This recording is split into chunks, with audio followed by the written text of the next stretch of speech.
Salut à toutes et tous, j'espère que vous allez bien. En tout cas, moi ça va très très bien. On se retrouve aujourd'hui pour une nouvelle vidéo sur le jeu Tour de France 2026. Et aujourd'hui, on finit notre Tour de France sans les GOAT.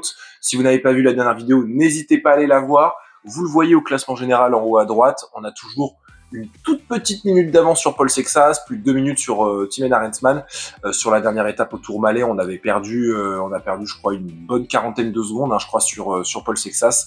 Donc là, l'objectif va être dans un premier temps d'essayer de conserver notre maillot à poids avec Martinez. Et surtout, il faut croiser les doigts pour enfin avoir une bonne forme sur une étape de montagne et pouvoir se battre avec Sexas. Ah bah voilà, merci le jeu. Ça vaut le coup des fois de gueuler. Lipovitz est en +2 quasiment au meilleur moment. Il va falloir en profiter pour essayer de remporter cette étape pour avoir un bonus de forme demain. Et en plus, c'est parfait. Martinez est aussi en +2. Donc, on va l'envoyer à l'avant pour essayer de marquer le plus de points possible et assurer ce maillot à poids. Et on est parti dans cette étape et ça n'a pas, on n'a pas attendu.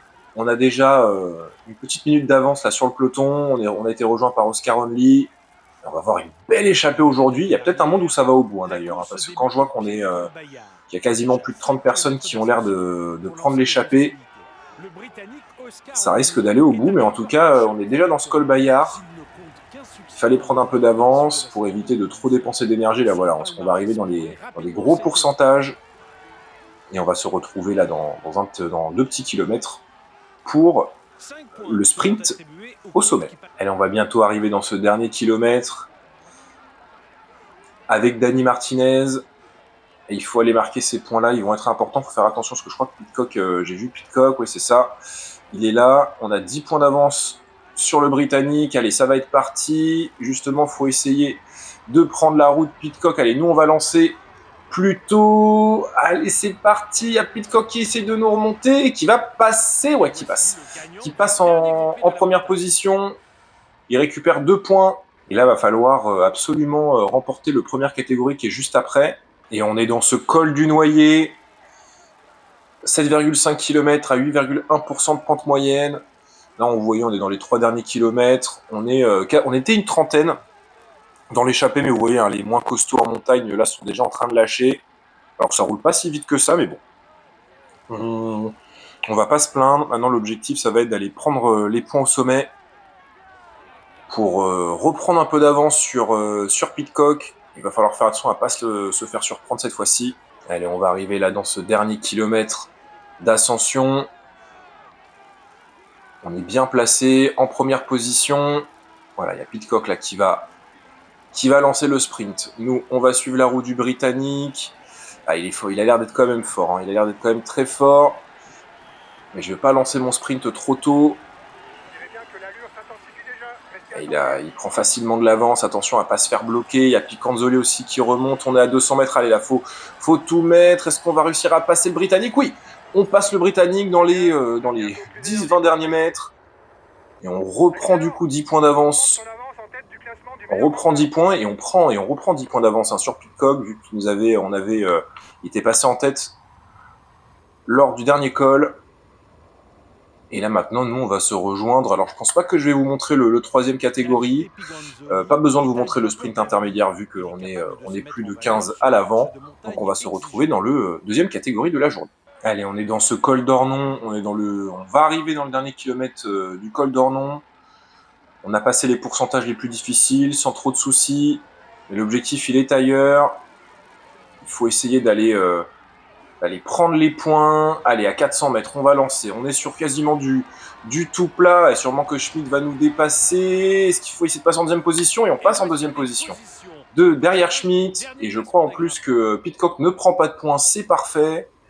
Et concernant le troisième catégorie, là, juste avant, on est passé en tête juste devant Pidcock. Je voulais pas montrer, pas très intéressant. Et voilà. Mais en tout cas, on prend une petite marge d'avance. Maintenant, il faut espérer que Pidcock ne remporte pas l'étape, ou s'il la remporte, il faut qu'on soit pas trop loin derrière, parce qu'on doit avoir, si mes calculs sont bons, on doit avoir à peu près un peu moins de 20 points. On doit un peu moins de 20 points d'avance, pardon. Donc, s'il remporte l'étape, il faut absolument qu'on soit on bascule dans les 5-6 premiers, même si je pense que vu la qualité de l'échappée et le nombre, ça m'étonnerait que Pidcock soit l'immense favori sur une montée comme l'Alpe d'Huez. Après, il a déjà remporté une étape, avec la double ascension. Et ça finissait au pied de l'Alpe d'Huez avec la descente, ce qui lui correspond peut-être un petit peu mieux. En tout cas, trêve de blabla, on se retrouve au pied de l'Alpe d'Huez. Et ça y est, on est dans cette Alpe d'Huez, les 13,8 km à 8,2% de pente moyenne. Quand je vois comment ça attaque, honnêtement, je pense que nous, on va lui demander de monter à son rythme, de pas se mettre dans le rouge, parce que 13 km c'est long. Et on voit qu'il y en a déjà plusieurs qui ont été distancés. On va quand même essayer là de rejoindre au moins le groupe avec Mauro Schmid, Alaphilippe et Scaroni. Je pense qu'on est à mon avis là dans un bon groupe. Mais de toute façon, dans tous les cas, on va passer sur Lipovic. Hein. C'est le plus important. Eh ben, vous savez quoi? Moi, je me suis dit que dans tous les cas, on avait une bonne forme, donc on va demander à Pellizzari de rouler, mais malheureusement, voilà. Pellizzari, je lui demande d'être à 100, et il se laisse décramponner par des mecs qui roulent à 80. Donc voilà, écoutez, on va attendre qu'il décide de venir rerouler. C'est dommage, hein, parce que là, clairement, j'avais envie de faire un écrémage. Mais je pense que, écoutez, je vais demander à Janeley de venir me protéger, parce que dans tous les cas, la Pellizzari, pour l'instant, il n'est pas très décidé à venir nous donner un coup de main. Et on est à moins de 5 km de l'arrivée, mais le plus important, malheureusement, c'est que Martinez, là, n'a pas tenu le coup. Mais là, nous, on est avec Paul Sexas, là, c'est la plus importante. Là, on est avec Polo, on est devant, on doit être plus... Ouais, ça, on est une grosse quinzaine là dans le peloton. Là, moi, je vais demander à mes coéquipiers de se relever, en tout cas, là, de plus collaborer. Mais en tout cas, la victoire va se jouer dans tous les cas devant, comme prévu, vu le groupe. Et Pidcock, en plus, fait partie des deux premiers. Il faut espérer qu'il remporte pas cette étape, parce que sinon, à mon avis, on perd le maillot à poids. Allez, tout le monde est en danse. Vous savez quoi, voilà. Nous, on va en profiter. On va attaquer avec Florian Lipovic. Désolé pour le faux espoir, mais là, il faut absolument que Dani Martinez se repose. Et nous, là, il faut qu'on attaque encore une fois. Faut qu'on essaie de se débarrasser de Paul Sexas, essayer de faire un écart là sur le français, essayer d'en profiter si jamais il est pas bien. Mais il tient, pour l'instant il tient. Mais on va en remettre encore une, parce que là pour l'instant, il est en train de dandiner. Et il faut essayer de faire la différence. On a un +2, faut en profiter. Et c'est une victoire de Pidcock. Ça fait mal. Hein. Ça, par contre, ça fait mal que Pidcock l'ait emporté. On ira voir là si on a encore le maillot, mais je crois que malheureusement ça ne va pas le faire. Et en tout cas, on est en train de prendre de la distance. On est en train de faire un écart sur Paul Sexas. On va récupérer une petite quinzaine de secondes. Attention à ne pas tomber en fringale juste avant la ligne. Bon, j'ai l'impression qu'on va quand même tomber en fringale.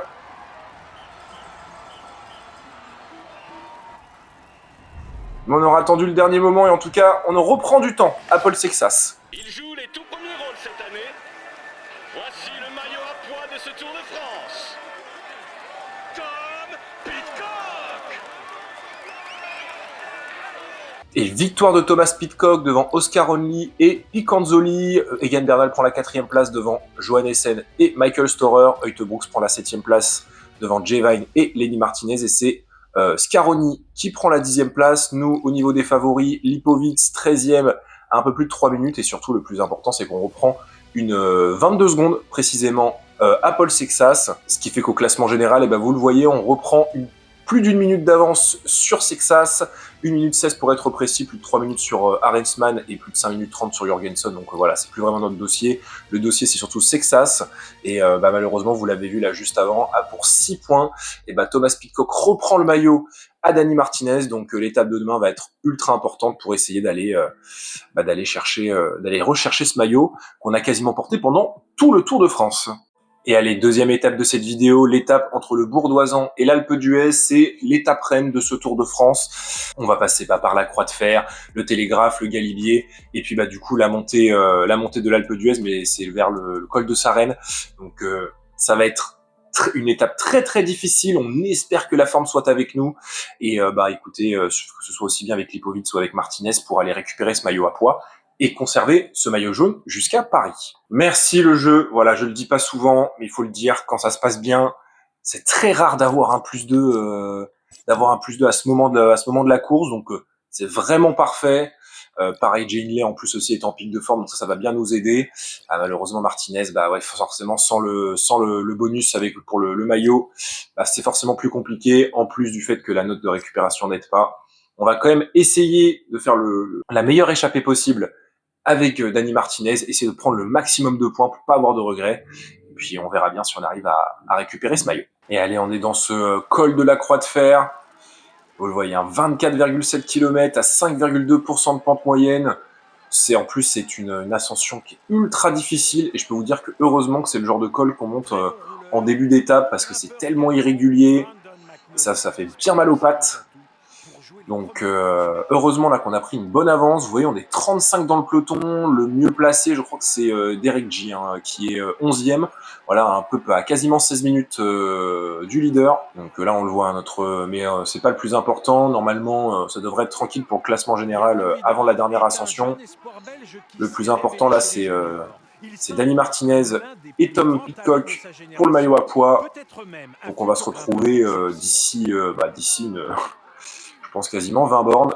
Allez, on est à 2 km du sommet et attention là, je crois que c'est Ben O'Connor là qui est en train d'accélérer et ça va faire mal à tout le monde. Alors, on est en train de reculer là avec Martinez. Faut quand même rester placé parce qu'on est plus de 20 là dans ce peloton. Donc si on veut essayer de marquer des points, faut éviter les blocs. Allez, on rentre dans ce dernier kilomètre. Reprendre un peu de gel, on va pas se mentir que ça va faire du bien. Allez, faut pas être bloqué. J'essaye de me frayer un chemin. En tout cas là, Pidcock lui est bien placé. Allez, nous on va être gênés. Nous, je pense qu'à mon avis, on va être gênés. Ouais, en plus Pidcock passe en tête. Et nous on passe seulement en 3e position. Le maillot à poids là, malheureusement, est en train de s'échapper. Sauf si on arrive là dans le 2e col de la journée à reprendre cette avance, mais là en passant 3e place, voilà, je crois que Pidcock il est à plus de 10 points d'avance, donc ça va être compliqué là. Franchement, on prend une très mauvaise option pour le maillot à poids. Et allez, on est à la fin de ce col du Télégraphe, col de 11,7 km à 7,2% de pente moyenne, les pourcentages les plus durs sont passés. Donc maintenant l'objectif ça va être d'essayer d'aller prendre des points, essayer d'en prendre plus que Pidcock surtout, donc passer en tête. Mais la Pidcock est toujours là. À mon avis, ça semble compliqué pour aller rattraper, mais on va pas lâcher. Tant que c'est encore possible, on va tenter. Allez, là, on est dans le dernier kilomètre. Il va pas falloir lancer trop tôt parce que vous voyez l'état de la barre. Il va pas falloir lancer trop tôt. Là, c'est Pidcock qui lance à 500 mètres. Allez, ça va être parti. Attention à pas lancer trop tôt parce que la barre est déjà bien plus petite. Ah ouais, non, on va pas passer. Oh, je suis même pas sûr qu'on prenne des points. Malheureusement, pour le maillot à poids, ça semble compliqué.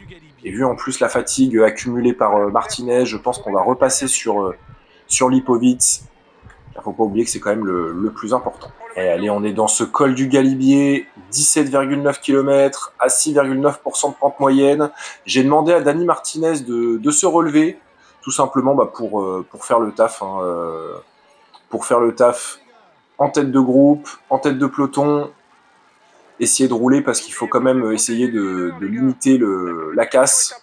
Je pense qu'on ne se jouera pas la gagne dans le peloton, mais il faut quand même éviter que non, c'est pas forcément Félix Gall, mais je vois notamment Picanzoli ou même Johannessen puissent reprendre du temps, ou même Derek J, c'est ça le nom que je cherchais. Donc là, j'ai demandé à tout le monde de se mettre au diapason. Et allez, on est dans ce col de Sarred. Et on a 9 minutes de retard sur le peloton, sur le groupe de tête. Comme je vous l'ai dit, alors je vois c'est Derek J qui est le plus proche, qui est 11e. Mais bon, on va monter tranquillement à notre rythme. Et on va essayer, bien évidemment, d'attaquer dans les derniers kilomètres d'ascension. Allez, vous savez quoi? On est à quasiment 4 km du sommet. Et ben moi, je vais demander, vu qu'on est tous les deux en pic de forme, on va demander à Jane Lee de rouler à bloc. Et on va essayer de faire des différences. On a encore du gel bleu. Et on a quasiment toute notre barre, donc on va en profiter. Il faut faire mal. Parce que, à mon avis, sauf cataclysme, on devrait remporter ce Tour de France. Donc autant se faire plaisir. Et allez, Jay Hindley, c'est terminé pour son travail. Et c'est parti. Avec Florian Lipowitz, on attaque dans ce dernier kilomètre du col de Sarenne. Bon, j'ai vu que tout le monde était en danseuse derrière, donc il faut en profiter. Et c'est que ça nous rejoint. C'est que ça a l'air d'être le plus fort avec Lipowitz. Allez, s'il vous plaît, messieurs, on évite de nous gêner. Et là, maintenant, on va partir pour la descente. Il nous reste encore du bleu. On va pas non plus trop forcer. On voit que le groupe avec Jorgensen, etc. est juste derrière. Pour Pellizzari, c'est terminé. Mais en tout cas, on va très bien terminer ce Tour de France. Et il y a eu regroupement. Même si là, on voit qu'il y a eu quelques petits distancés, notamment Ayuso. Mais on va profiter, là, bien évidemment, des derniers kilomètres pour essayer d'anticiper. C'est Derek G qui va d'ailleurs probablement s'imposer. Ah bah, vous l'avez vu sur ce très beau virage pris. On est dans l'Alpe d'Huez, dans les 3 derniers kilomètres de l'Alpe d'Huez. Et c'est une victoire en effet de Derek G devant Buitrago. Et nous, on a pris une petite avance. Bon, là, vous connaissez, c'est dans les derniers virages, comme d'habitude. On prend du temps, mais en tout cas, nous, on est là. Et puis, bah, vous savez quoi, on va attaquer. On est sûr de remporter ce Tour de France. Donc, autant se faire plaisir. De toute façon, je pense qu'à mon avis, c'est que ça va nous rattraper sur le dernier kilomètre. Et on y est là dans ce dernier kilomètre. Et après une très grosse étape, mais où on avait un +2, donc on était quasiment imprenable. Et on va aller finir cette étape en 14e position et reprendre encore du temps sur Paul Sexas pour s'assurer le maillot jaune du Tour de France. On peut dire que le Tour se passe idéalement pour lui. Voici le maillot jaune de ce Tour de France. Florian Lipowitz. C'est un moment qu'il ne devrait pas oublier et qui marque sa carrière. Allez, on applaudit encore. Et victoire de Derek G devant Buitrago et Valentin Paré-Pinte. Félix Gall pour la 4e position devant Ben O'Connor et Adam Yates. Carlos Rodriguez pour la 7e place devant Kuss et Vauclin. Et c'est Lenny Martinez qui complète le top 10. Un top 10 en échappée qui était plus que costaud. Nous, avec Lipowitz, on finit 14e à 7,42 et on reprend quasiment 20 secondes à Sexas. Mais surtout, on a eu très très chaud avec Jordi Meeus parce que vous le voyez, Milan Fretin, Aske, Coy, Sam Bennett, qui était encore là d'ailleurs, surprenant, Lamperti, qui était malade, et Enes Kanter je mélange basket et cyclisme, mais en tout cas Kanter ont fini hors délai, et avec Jordi Meeus, on finit tout pile à la 11e place, qui nous permet d'être encore là, ce qui fait qu'au classement général, vous le voyez, avec Lipowitz, on a 1 minute 35 d'avance sur Sexas, donc même si la dernière étape, on peut perdre encore du temps, normalement, ça devrait le faire. Et surtout, la plus grosse performance est celle de Derek G qui remonte dans le top 5 grâce à cette victoire et grâce à cette échappée. Il y a aussi Adam Yates qui remonte à la 9e place. Et donc forcément, c'est Jay Hindley qui en paie les frais et qui sort du top 15. Et sinon, vous voyez, sinon au classement du meilleur grimpeur, comme je vous l'ai dit, j'avais fait relever Dani Martinez. Thomas Pidcock va remporter le classement du meilleur grimpeur au maillot vert. Par contre, vu que Jordi Meeus est encore là, il y a peut-être une chance sur la dernière étape d'aller récupérer ce maillot vert. Et allez, dernière étape de cette vidéo et dernière étape de cette série, l'étape des Champs-Élysées avec le passage près de la butte de Montmartre. Donc écoutez, comme je l'ai dit, l'objectif, non, ça va pas être de faire un top 5 avec Van Dijk, ça va être d'aller chercher ce maillot vert avec Jordi Meeus lors de la dernière étape. et surtout faire attention à ce que Lipovic ne se fasse pas décramponner. Bon, en fait, je viens de voir la barre de fatigue de Jordi Meus. Pas sûr finalement de pouvoir jouer la gagne avec lui. On va quand même essayer, hein, bien évidemment. Mais quand je vois que même Van Poppel, lui est en bonne forme, mais moins de fatigue, pareil pour Van Dijk. Je pense qu'à mon avis, on va peut-être essayer d'envoyer Van Dijk à l'avant. Mais à mon avis, avec Jordi Meus, ça semble compromis. On arrive tranquillement à ce sprint intermédiaire, mais vous le voyez, on est 16 à l'avant, donc on ne pourra pas prendre de points avec Jordi Meus.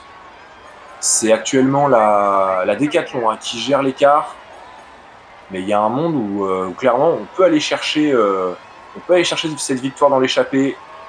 À nous de faire le nécessaire. Ah, il y a aussi l'équipe maintenant de Mats Pedersen aussi qui vient rouler. Donc j'aurais pu rester dans le groupe de tête avec dans le peloton pardon avec Van Dijk. Je trouve ça plus intéressant de tenter en prenant l'échappée. À voir ce que ça va donner, mais voilà. Et en tout cas, on est à l'avant et on va se retrouver probablement peut-être pas dans la première ascension de la rue Le Pic, mais peut-être dans la deuxième. Et allez, on va arriver là dans cette rue Le Pic. Le deuxième passage dans la rue Le Pic et on va en profiter. Hein. Nous, là c'est le moment, parce que vous voyez le peloton est à 1,21. On va mettre un petit coup de vis pour essayer de faire mal déjà un petit peu à cette échappée. On va voir si ça peut faire un peu mal. Et voilà, ça pète un petit peu forcément. Les moins forts en pavé vont sauter. On est parti même à 4 pour l'instant. Avec Bermos, avec Dylan Teuns, avec Verstringue. Il faut essayer de faire un peu mal. Quand même aussi que je surveille le peloton. Parce qu'à tout moment, je vais voir Lipovic se faire distancer. Il va falloir très très vite passer sur lui, si jamais ça arrive. Et on est aux abords de cette rue Le Pic. On est à 2 km du sommet. Et vous voyez, le peloton est juste là. Il va falloir faire attention. Et moi, je vais rester pour l'instant sur Van Dijk. Hein. J'espère ne pas me tromper. J'ai quand même demandé à mon équipe derrière de collaborer pour essayer de remonter un petit peu. On voit que Jorgensen a attaqué. Attention quand même, hein, à bien rester, comme j'ai dit là, dans les premières positions. Tout va bien pour l'instant. Et nous là, nous avec avec Van Dijk, on va prendre la route Berkmo justement. Et on va attendre là, les derniers moments là pour attaquer. Allez, c'est parti. Avec Tim Van Dijk, il faut attaquer. Il faut essayer de faire mal à tout le monde. En tout cas, Jorgensen est parti avec Narvaez. Et on a fait craquer le reste de l'échappée. On est parti avec Berkmoz.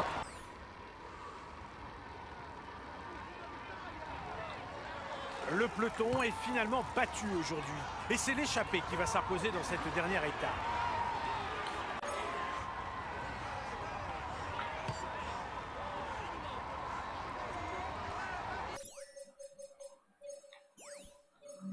Et allez, là, on va arriver dans ce dernier kilomètre.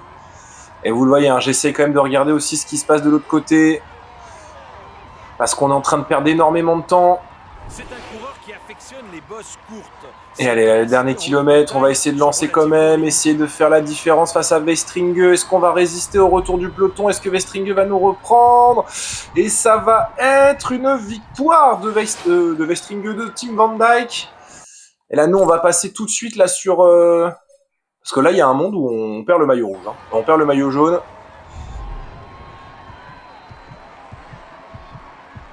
On espère que non.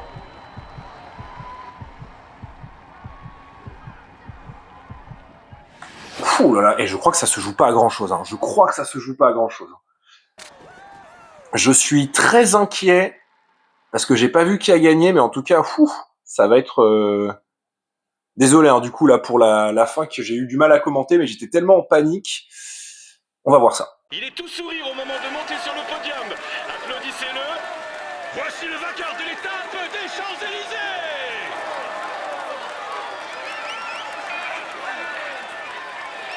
Bravo à lui. Il a réussi à manœuvrer parfaitement pour aller chercher cette victoire. Il peut savourer cet instant. Au cours de ces 3 semaines de course, il a su déjouer tous les pièges du parcours tout en maîtrisant ses rivaux. Voici le grand vainqueur de ce Tour de France, Florian Lipowitz. Il peut enfin savourer cette grande victoire aujourd'hui. On applaudit bien fort, il rentre dans l'histoire du cyclisme. Bravo les gars, félicitations à vous. J'espérais bien qu'on jouait les premiers rôles, mais de là à gagner cette étape, vous avez réalisé une superbe performance. Bravo pour cette victoire. On finit avec le maillot jaune, c'est génial. Félicitations à vous. Vous avez réalisé une superbe épreuve. Je suis fier de vous. Et victoire de Tim Van Dijk devant Mats Pedersen et Westringue. C'est Jorgensen qui prend la 4e place devant Sheffield et Paul Sexas. Arensman prend la 7e place devant Pidcock et Aolar. Et c'est Stuyven qui prend la 10e position. Hein, comme je vous l'ai dit, désolé d'avoir pas très bien commenté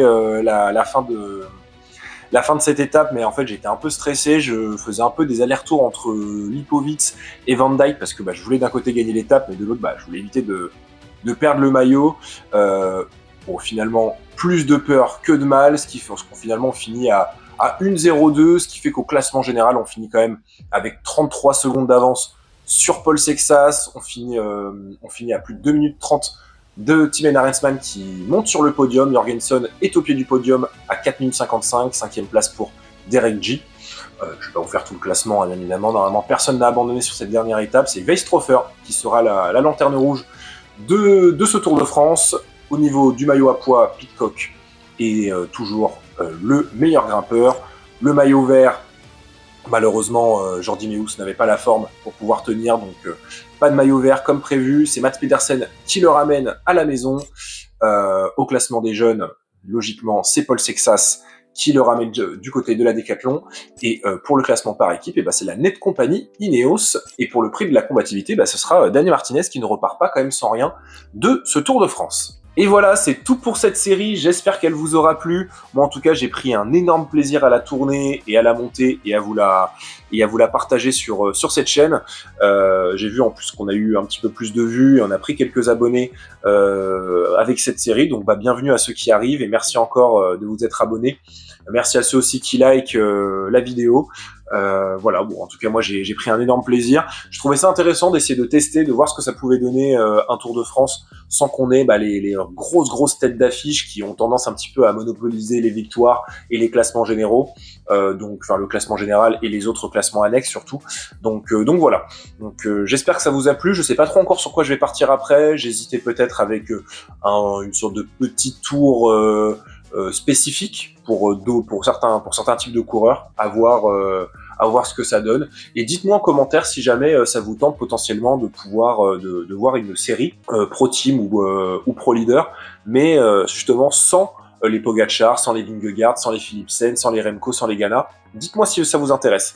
En tout cas, je vous dérange pas plus longtemps. Merci encore à ceux qui sont restés jusqu'au bout. Merci à ceux qui ont visionné cette vidéo. Et on se retrouve très vite pour une nouvelle série sur le jeu Tour de France 2026. Et bien évidemment, mardi prochain, si je ne dis pas de bêtises, la suite aussi de la Vuelta sur TDF. Allez, prenez soin de vous, c'est le plus important. Ciao, ciao.